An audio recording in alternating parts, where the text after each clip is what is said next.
¿Qué efectos genera para una empresa la vinculación de una persona afiliada a la ARL en el nivel de riesgo 5 mediante un contrato de prestación de servicios? Ustedes saben que a través de las aseguradoras en riesgos laborales nos afiliamos según la clase del riesgo de la actividad laboral que vamos a realizar ante una clasificación que esta misma se define, es decir, ante las mismas aseguradoras en riesgos laborales o lo que en sí ha podido señalar el decreto 1607 del 2002 frente a los riesgos asumidos por cada actividad laboral. No es lo mismo estar en un riesgo clase 1 a estar en un riesgo clase 5. Es decir, dependiendo de la clase de riesgo va a tener que aumentar el porcentaje de aporte en la liquidación o la cotización en sí de lo que sería en riesgos laborales. Recordemos que este es un subsistema que hace parte de la seguridad social integral de todo trabajador, bien sea vinculado como un empleado o mediante un contrato de prestación de servicios como lo serían los trabajadores independientes. Entonces ya sabiendo que dependiendo de la actividad comercial o la actividad laboral que podamos ejercer, sabemos que estaremos inscritos en la clase de riesgo ante la aseguradora. Ahora, teniendo presente lo que nos señala la pregunta sobre qué generaría o qué efectos generaría para una empresa tener que un trabajador independiente, la vinculación de una persona afiliada a la ARL en el nivel riesgo 5 mediante un contrato de prestación de servicios. Como ya veníamos conociendo, los independientes se hacen cargo del pago de sus aportes a seguridad social integral, esto es, aportes en salud, pensión y riesgos laborales. Este último, el de riesgos laborales,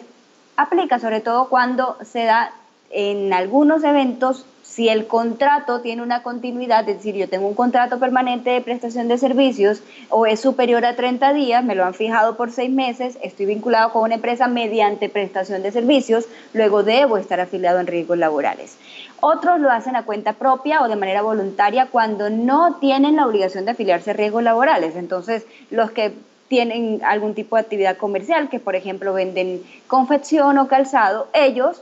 algunos deciden de manera voluntaria afiliarse a riesgos laborales, pero en teoría la verdad es que todos deberíamos estar afiliados en riesgos laborales porque de ello dependerá prevenirnos en las contingencias que tengamos que sufrir ante un accidente. Entonces, finalmente,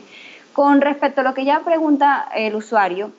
el efecto que se genera es de tipo de costos. ¿Por qué? Porque según lo señalado en el decreto 1273 del 2018, que aún se mantiene vigente, y esta parte se la repetimos porque se ha generado mucha confusión con la nueva ley que es la 1955 del 2019, que tiene que ver con el Plan Nacional de Desarrollo últimamente sancionado,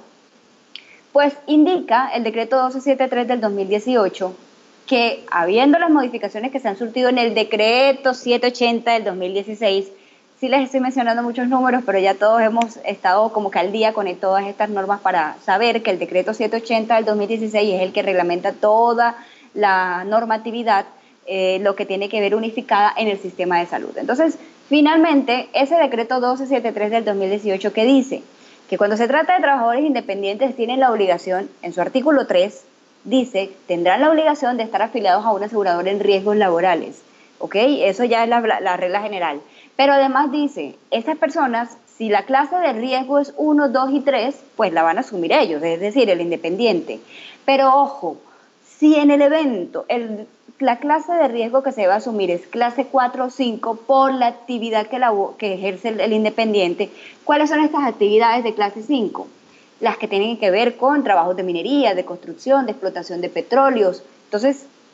el decreto 1607 del 2002 que ya les mencioné, allí pueden ver toda la lista extensa de lo que señala las clases de riesgo y pues las actividades que en ellas se generan. Si se trata de clase 4 o 5, debe cancelar el pago la empresa contratante o en sí el contratante, lo que significa que ese riesgo no lo asume el contratista. Ese es el efecto que se genera a título de costos para la empresa respecto de lo que tiene que liquidar en favor de ese trabajador independiente. Así que ya mencionadas las normas y explicada la situación del por qué viene de una clase de riesgo y otro, pues ya entenderemos que la empresa contratante asumirá definitivamente este pago.